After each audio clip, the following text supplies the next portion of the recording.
Hey there, and welcome to the UkeStuff channel, and welcome to this full UkeGuide review of the Mahalo MK1tbs ukulele. Now, this is the actual first ukulele I ever bought. As a music educator back in 2015, I was teaching middle school. We had 2 concerts a year in choir, and we only had choir, band, and orchestra. If kids weren't in one of those other 2 groups, they were placed in a choir.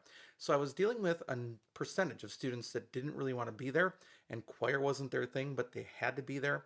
So I tried a number of things in the middle of the year when we didn't have a concert to kind of sort of fill that gap, because you're not going to start your music early for the spring. Otherwise, you're going to spend 6 months working on music that takes you 3 months to learn, and that's not good. So I tried a bunch of things: music technology, music history, composition, all sorts of things. And eventually I was open to trying ukulele. So there was a lot of discussion at the time around 2015 about ukuleles in the classroom, and a lot of schools were adding them. So I was interested. I had never played ukulele before. I had seen them. I had seen them even at my previous school at the high school level back around 2009, 2010, where students were playing them in the music suite in the halls, just as fun after school. So I knew they were around, I knew what they were. For me, they were sort of always a folk instrument. So I thought, you know what, I'll read a little bit about it and I'll see if this is worth pursuing. I was looking for the least expensive functional ukulele that I could find, and this was it back in 2015, late 2015, around November, and when I was trying to get my plans together of what I wanted to do. So these were selling on Amazon at the time for around $26 to $27, and it was the most functional, cheap ukulele you could buy. Companies like Kamis and other very inexpensive import ukuleles weren't really yet on the market. They may have been here, but they just really weren't known. Mahalo at the time was known, as well as, Lanakai and Kala that were out.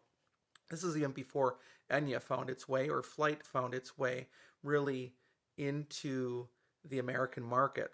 So I bought one, and it was pretty much convinced me after just a few days of playing it that this is something I wanted to do. So I asked my parents at our holiday concert, or our December concert, if they'd be willing to buy one. In fact, I told them that if they'd buy 2, I would make sure that they got one, and then one stayed at the school for all students to use. And over the period of about 3 months, by February of 2016, we had a set of 57 of these. In fact, I'll put up a picture here. You can see the whole collection of them, with all the challenges of tuning them the first time when the instrument does not have good strings. It was really an interesting process, and this is even before I had my Jawum automatic tuner that you saw at the beginning of the video. And ultimately, this was our first ukulele that we used at our school. Now, this one in particular, I kept at my house because not too long after I decided I was going to teach ukulele, then I bought really my first ukulele.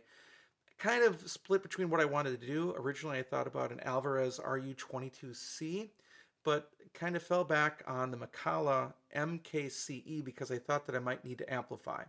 I really didn't, but I didn't know. So that's the one that I bought. I don't regret that purchase because that was a decent instrument. But this one then I kept so that my boys, who were much younger at the time, would not be touching my ukuleles. And little did I know that my collection would be growing, and that I'd be going to create ukulele resources, or even starting this channel and reviewing ukuleles. Never had any of that in mind. That was never where I was going with it. I was just looking at something to fill that middle of the year with my students. Now that we talked about the history of that, this one has seen some interesting things. If you look at that headstock, it actually, at one point, my son, who's now 12, came upstairs with the ukulele in 2 parts and said, "Dad, the ukulele broke." Never did get the full story about what happened, and I thought, this is just garbage. And thanks to some feedback, especially Pete, my Bonanza ukulele, Pete just said, "Get some good wood glue." And so I had some Gorilla wood glue. He said, "Glue it back together and it will hold." And you know what? Sure enough, years later, it's still holding. So it's kind of amazing.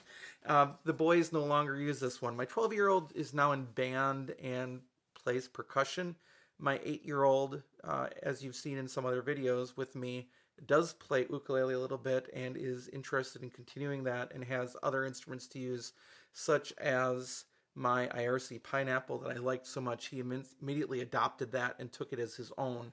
So we still have this one around, and it has seen some bumps and bruises. I don't know if you can see all the scratches in the finish and so forth. So it's held up pretty well over time, but it's an inexpensive ukulele.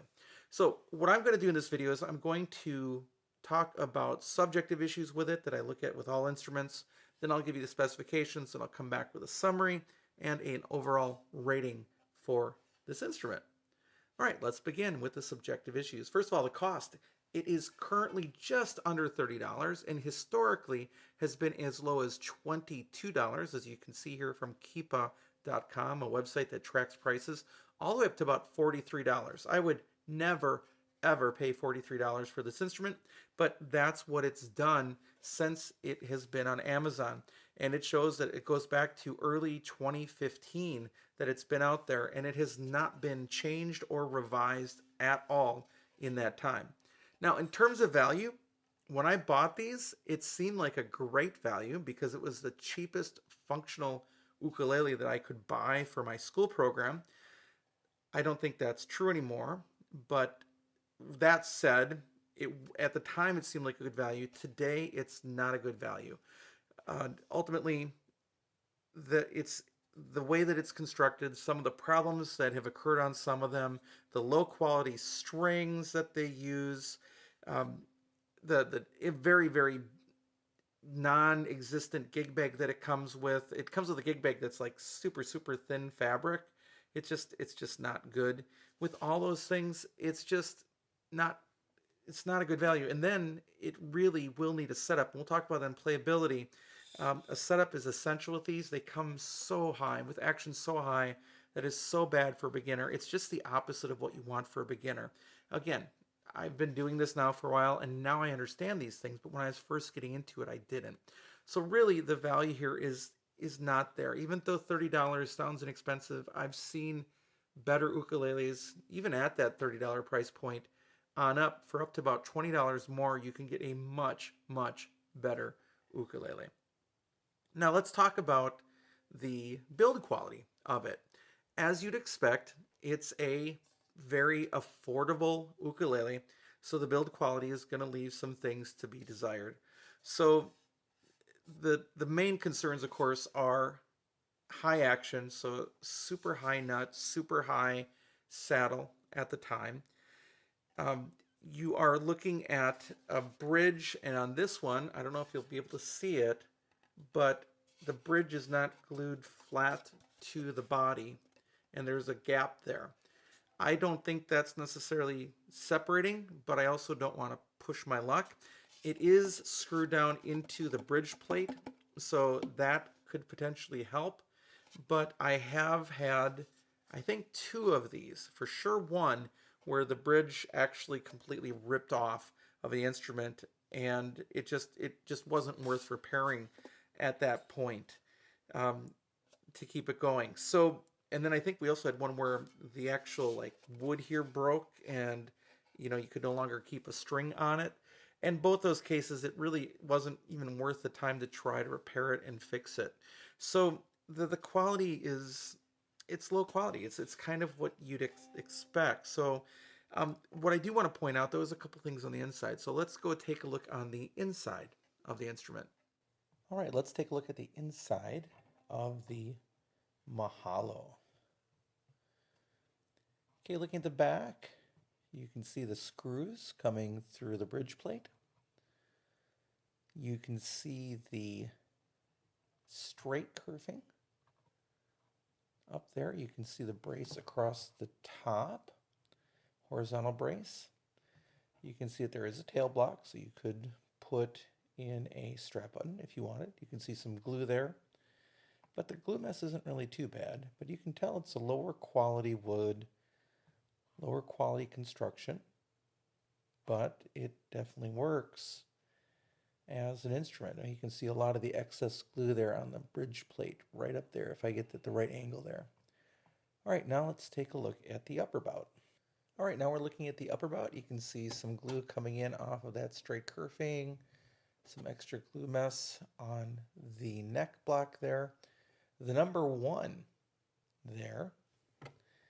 And then over on this side, you can just see more of the same. So you just have that laminate wood, that thin laminate wood, straight kerfing, glue mess, a little bit, and that's your basic construction of this Mahalo. And that's pretty much all there is to see on this Mahalo MK1tbs ukulele. Okay, so we're back. So as you can see, there's some glue mess. It's really straightforward build on the inside. Um, the kerfing is not notched. It doesn't have to be notched to do its job. So, but it is cheaper to do just the straight kerfing rather than notch kerfing. You can see glue mess and just, really just lower quality sort of wood. The Sengoa that they use, which is an Indonesian wood, is labeled on the internet as an inexpensive wood.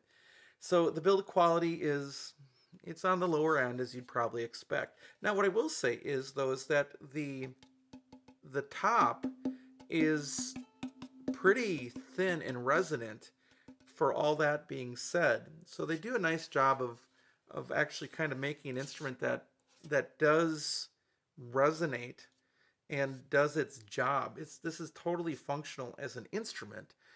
At the same time, there's other quality control issues around it that might be of a concern. Now let's talk about appearance. This is the Butterscotch model, and it was the least expensive model. They have some other colors that cost usually a little bit more. The yellow is not pretty. They call it a gloss. I don't know. I don't know if it's glossy. I think I just call it a matte finish, but almost like a semi-transparent stain. It's it's not attractive. This is not an ukulele that you show off to others because it's so cool looking.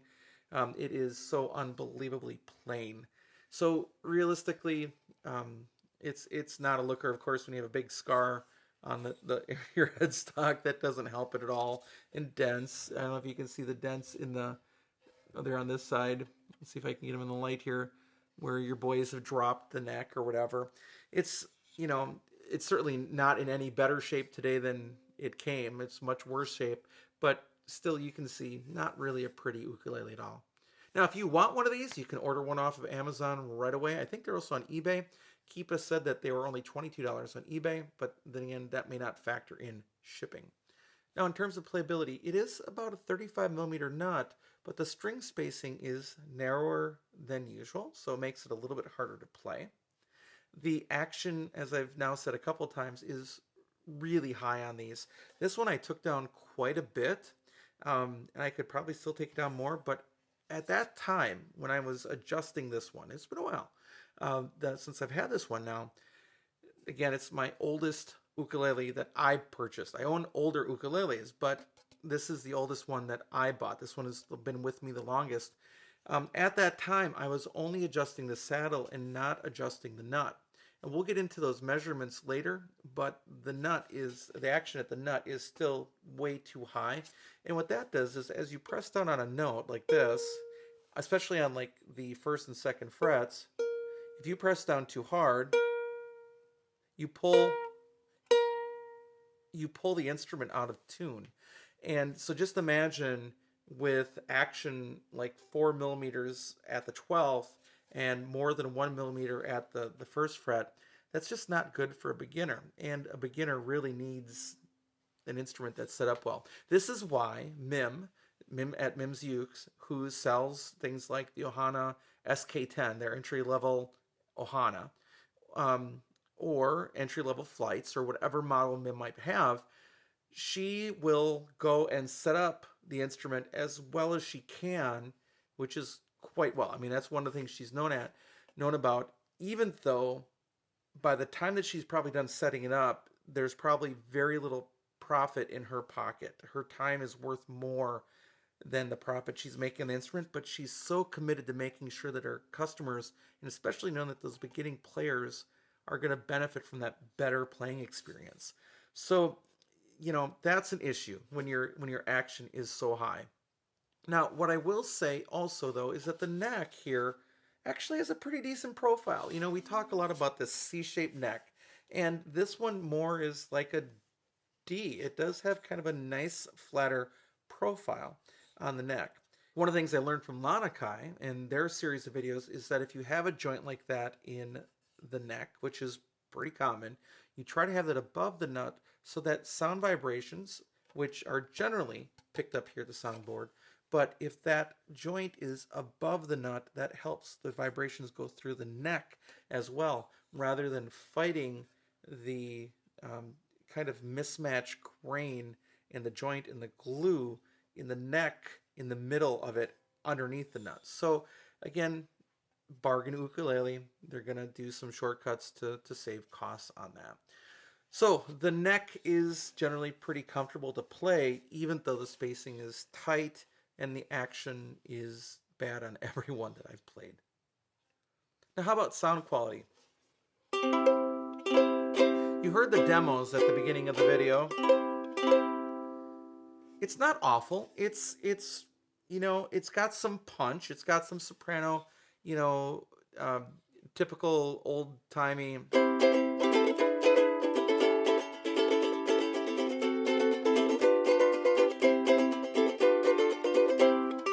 It's got a little bit of that, you know, percussive, really sharp nature of a soprano, but the tone isn't super fantastic. It does have some sustain. And it's okay. I mean, and that's really helped by, I think, the thin top. The top is pretty thin. They did a pretty good job for it. So I'm not going to go on record and say it's great sound. I'm certainly not going to say you need to buy it for the sound. Um, it's okay. It's passable at best. It's not super loud. It's not super punchy. It does have a laminate sound. It does have that plucky sort of, you know, nature to it. And also this one, I have the tendency to hold the ukulele against my body, especially when I'm trying to do like bar chords and things. But this one really does sound better away from your body. So if I like put the ukulele like as a point on my chest and play, and that's harder for me to do, you get a lot more sound. So it definitely uses the back of the ukulele for this one for better sound. So if you do buy one of these, one of the secrets is you got to learn how to hold it in a way that your body isn't muting it. And that's not true of all instruments, but it's definitely true of this one. So one of the things I like to do is to let you see what I am hearing. So I use the app Tonal Energy Tuner to let you see what happens in the sound spectrum as I play a chord, and then what happens with the sustain. So I'm holding the ukulele away from my body. As I do this, I'm playing the C chord, and you can see what happens here.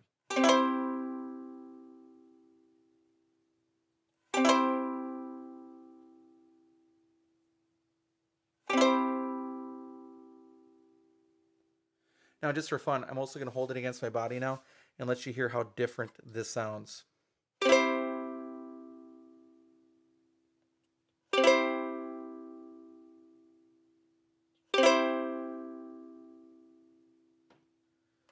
So you can see is that there is a lot happening on the lower end, which is pretty common of a laminate instrument.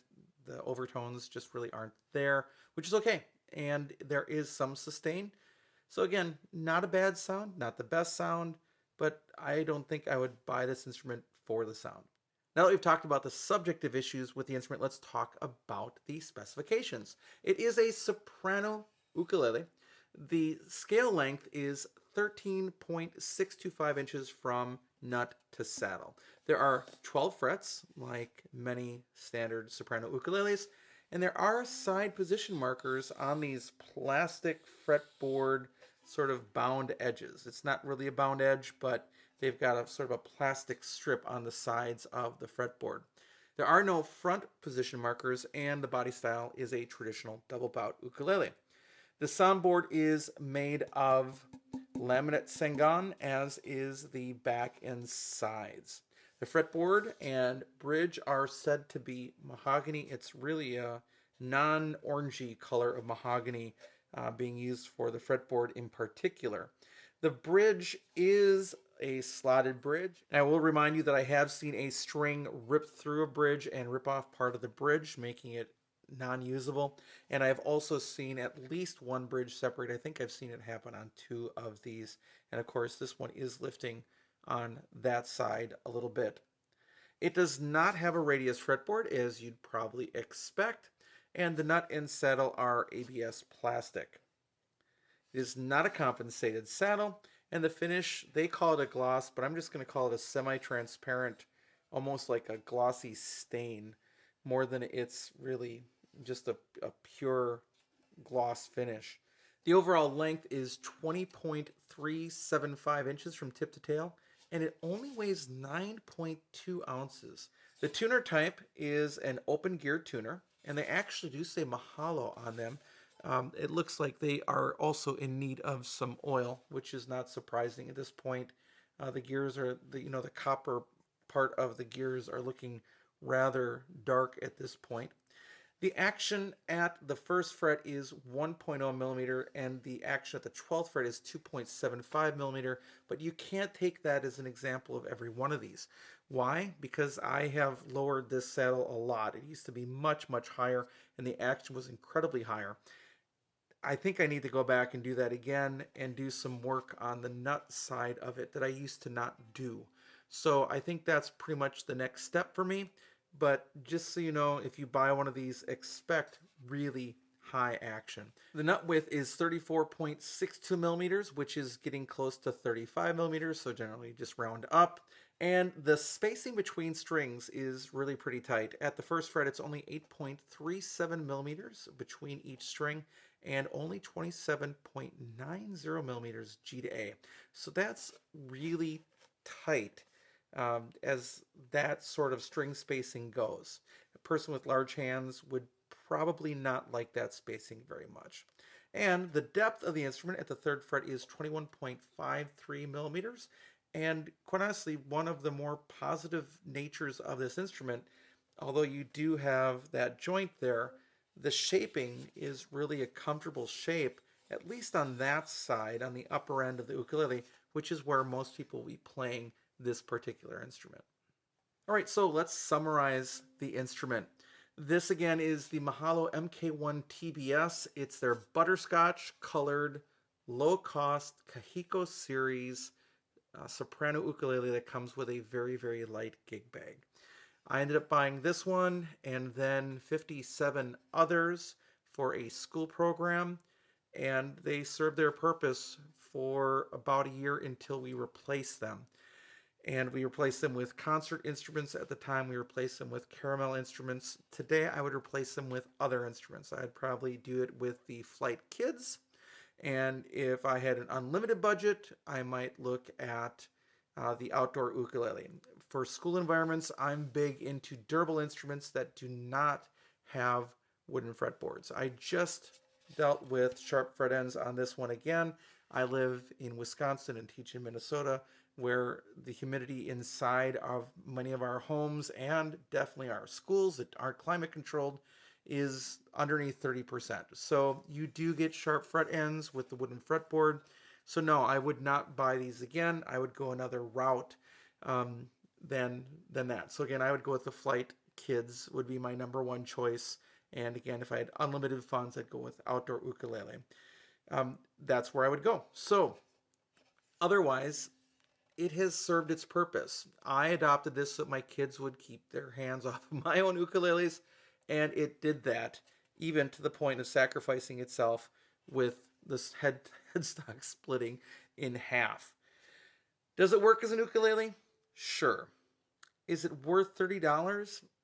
Maybe in 2015 it was, because there wasn't as many choices as there are today. The choices have really exploded in the last 3 years in particular. And there are more choices coming every day. Just take a look sometime on Amazon at the so many wide variety of choices and price points starting around $40 on up. So this is lower than that. But again, for $10 to $20, even to $25 more, you can get a so much better instrument with a kit, with a better gig bag, with a tuner, all those things you need and in fact, better strings absolutely than the strings that came with this one, um, for just not so much more money. So most of you are not going to be buying a school set of these. Most of you be buying one for yourself or for your kids. This is not the place to start. I would send you probably somewhere else. Again, it did serve its purpose though, and I can't be too upset about that.